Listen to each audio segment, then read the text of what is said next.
right, good morning. How are you? Happy day. What are we doing today? I would have the song of day playing, but I got in trouble for some copyright, so I decided not to play them anymore. All right. So our song of day is "Beyond" by Leon Bridges. Love Leon Bridges, a great musicianal artist. Great voice, great band, great stuff. All right. So today we're talking about evaluating limits at a point from a graph. All right. This is when we dive into some pre-calculus, real meaty pre-calc stuff. Okay. So what does that mean? The limit is the value that a function or sequence approaches as the input approaches some value. Okay. So as x goes to a number, what is y approaching? So if I were to draw some graph like this, and I put a closed dot here at 2 and something like that, then open dot looked like this, okay? There's a certain notation we use for limits, okay? Our limit notation looks like this. The limit as, so limit is abbreviated LIM, and then we do x going to c like this. Of f of x. You can see that. You can see something like this. And how do we read this? So we read this as a limit as x approaches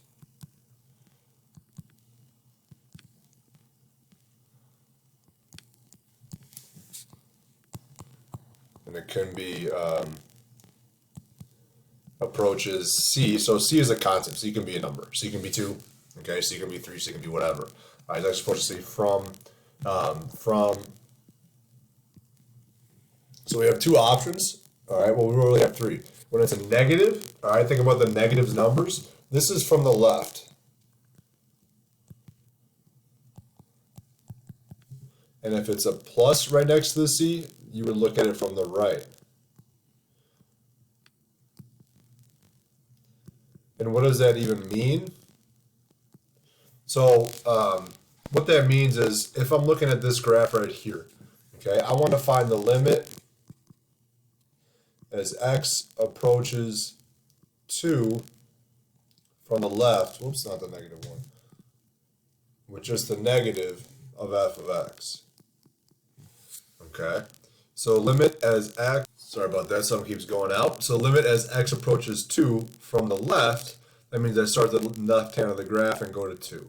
Okay, I'll explain this deeper in a minute here. There's also the option as limit as x approaches 2 from the right of f of x, and f of x is just the function that's graphed. That means I start on the right hand side of the number and go to it, and I'll go in deeper when we get to these examples down here. Okay, so in order for a limit to actually exist, limit does not exist. Think about where that came from. How about it? It must exist from the left and the right, and those limits must be the same. So if I were to evaluate a limit of some number a from the left, it must be the same as the limit from the right. So if the limit as x approached a from the left, and the limit of x approached a from the right was some L, then the actual limit would be whatever that L is. So if it were 2, then the limit would be 2. Okay? Let's look at an actual graphical representation of what I'm talking about. All right? So I'm looking at g. Here's my function g of x right here. All right, g of x is graphed. This says, let's practice. Let's evaluate the limit as x approaches -2. So I find -2 in my graph, which is right here, and I want to look at it from the left-hand side. So I'm going to start at the left-hand side of my graph, okay, and I'm going to evaluate that limit. So if I look on the left-hand side of 2, here's -2. All right. As I approach from the left, my answer is -4. So I'm looking at the left-hand side of -2, which is any number less than -2, so -3, -4. As I start to get to -2, I hit -4. As I approach -2 from the right, so from the greater side, I look down here, it's also -4. So since the left and the right hand limits match, then my answer is -4. Okay, there may be a case where the left and right hand limits don't match, so let's look at something like that. So if I'm looking at -4, here's -4 on my x-axis, I'm going to look at it. If it's negative, that means it's from the left. So I start on the left hand of -4. So that's everything over here. As I hit -4, coming from the left-hand side of my graph, I get 1. My function has a value of 1. So from the left-hand side, my function has a value of 1. From the right-hand side of the graph, coming down here, the function has a value of -2. So, since these do not match, one is not congruent or equal to -2, I would say that the limit as x approaches 4 does not exist. Okay, so I'm going to talk about that one more time. All right, so the left-hand limit is, as I'm looking from numbers less than -4, I approach 1. As I go from the right of -4, I find my graph, oh, it's down here, I approach -2. Since these numbers aren't the same, the limit as x approaches that number does not exist. Let's try another one. +2, here's g of x again. +2, this is a negative, so I go from the left. Here's +2, I'm looking to the left, I hit 1. +2, looking to the right, I get -2. These don't match, so it does not exist. Okay. 6, from the left, it's 1. 6, from the right, also hits 1. So limit is 1. Let's try some more. How many more do we have? Oh, we have plenty. So then I'm going to have you practice. I'm going to do this one. I think, let me pause, see when the special case comes up. Actually, why don't you try this one on your own? Start at 0 and then move to 8 as well. Okay, so try this one on your own, and then check back here. All right, so here's what I came up with. I'm going to explain it. And here we go. So here for 0, 0 is right here. All right, as I approach 0 from the left-hand side of my graph, to -1. As I approach 0 from the right-hand side of my graph, that points to -1 as well. So limit is -1. Okay, let's try 8. As I approach 8 from the left-hand side of my graph, that points to 2. As I approach it from the right-hand side of my graph, that also points to 2. So my limit is 2. Let's try 4. 4 from the left-hand side, so here's 4, everything to the left, it's going down. So as I approach 4 from the left, my function goes down. It doesn't approach a number. If it's going down forever, where is it really going to? It's going to -infinity. As I approach 4 from the right, so if I follow this, that's going to +infinity, so those don't match. So it's D and E. All right. -8. -8 is over here. -8 from the left approaches 4. -8 from the right approaches 4. So the limit is 4. I like these little arrows. I don't know about you guys. This is kind of helping me visually. Okay. Let's keep going. The limit as x goes to -infinity. So this is when we start talking about some good stuff here. All right. And there's a big discussion going on in math and whether or not this is what I'm about to show you. There's two different ways to think about this.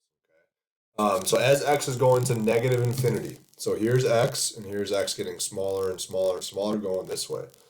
What is happening? My function here is going off to infinity. Function is continuing to increase. Now, some people, some mathematicians believe that you can also say it does not exist because a function cannot approach infinity, since infinity is not a finite number. Okay, we would accept either. Excuse me. We would accept either, but I just want to show you both. All right. So as my function is getting as x is approaching positive infinity, what's my function doing? It looks like it's going down towards negative infinity. And again, that same conundrum happens where it could also be written as does not exist. So let's talk about g of 0. Okay, g of 0, all right, we know this notation. All right, we've seen this notation before. Okay, g of, f of, x of, f of, you know, things like that. It's function notation. All right, it came from our first unit. Okay, so asking for g of 0 is a lot different than what we did here, evaluating the limit. All right, the limit is not the same as the actual function value because the limits don't have to always match like here. The limits don't match here, okay? The function value is you're looking for the closed circle at 0 if there is one. All right, where does 0 intersect? Where does g of x and where does 0 intersect? What's the output? What's our y value? All right, so g of 0 is precisely that closed dot here at -1. Sometimes the limit and the actual function value, the output will be the same. Sometimes they won't, okay? Like if I look at -4, g of -4, let's see if I can find that quickly. Sure, here. The limit as x approached -4 did not exist because the left and the right-hand limit weren't the same. But g of -4, all I care about is the closed circle. Remember when I have an open dot, that means does not equal. When I have a closed dot, that is the actual value of the function. So g of -4 is 1. G of 6 is this closed dot here, also is 1. G of 4, well, there's this vertical asymptote here, okay? Since there's a vertical asymptote, that does not exist, DNE, okay? So I can still have times when the actual function value does not exist. That's a possibility, all right? However, sorry, my timer's about to go off. I want to make sure it doesn't. Pause it. However, I don't even remember what I was just saying. No, I can still have it does not exist. Let's say these are both open dots here. All right, in that case, there would be no g of -4. Okay. Anytime there's an asymptote, the actual function value, the actual output won't exist. All right, like right here at g of 4. So let's conclusion. When evaluating a limit, the answer is always the y value. As x approaches number, what is y approaching? The limit only exists if the function, the y value, approaches the same from both sides. That's very key. So if I approach it from both sides, like I did here, both were pointing at 4, so it was 4. Here, both were pointing at -1, so the value is -1. All right. Again, I'm going to reiterate this. There are times where the limit and the actual value of the function will be the same. That's when there aren't any discontinuities. Okay, this is a discontinuity. This is just continuous when I don't have to lift up my pencil. All right. Hopefully that limit. Oh, there it is. Laundry time. All right. Let us know if you have any questions. That's it for today. Have a great day.